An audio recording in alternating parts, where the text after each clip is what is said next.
எங்க வெளியில வெறும் 1000 ரூபாய்க்கு மிஷின்ல ஒர்க் பண்ண தராங்க. நீங்க என்ன இவ்ளோ ரேட் சொல்றீங்க?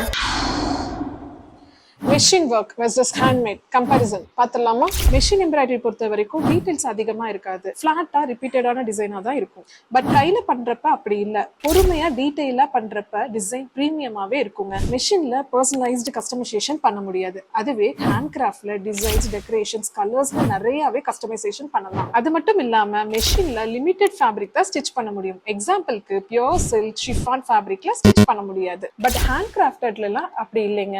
ஸோ எந்த ஃபேப்ரிக்கா இருந்தாலும் பிரீமியம் குவாலிட்டி, எம்ப்ராய்டரி ஸ்டிச்சஸ் எல்லாமே ஸ்ட்ராங்காகவும் டியூரபிளாகவும் லாங் லாஸ்டிங்காகவும் இருக்கும். மெஷின்ஸ்ல நல்லா ஹெவியான ஒர்க்ஸ் எல்லாம் பண்ண முடியாதுங்க. Like beads, pearls, zardozi works எல்லாம் ஹேண்ட்ல மட்டும்தான் பண்ண முடியும். மெஷின்ஸ்ல ஒரு நாளைக்கு 50-100ன்னு மாஸ் ப்ரொடக்ஷன் பண்ணலாம். பட் ஹேண்ட் கிராஃப்டட் ஒன்று பண்ணவே நாள் கணக்குல ஆகுங்க. நீங்க கொடுக்குற காசு மெட்டீரியல்ஸ்க்கு மட்டும் இல்லைங்க, அந்த ஒர்க்கோட டைம், எஃபோர்ட் அண்ட் கிரியேட்டிவிட்டிக்கும் சேர்த்து தான். இப்போ நீங்களே கமெண்ட் பண்ணுங்க எது பெஸ்ட்னு.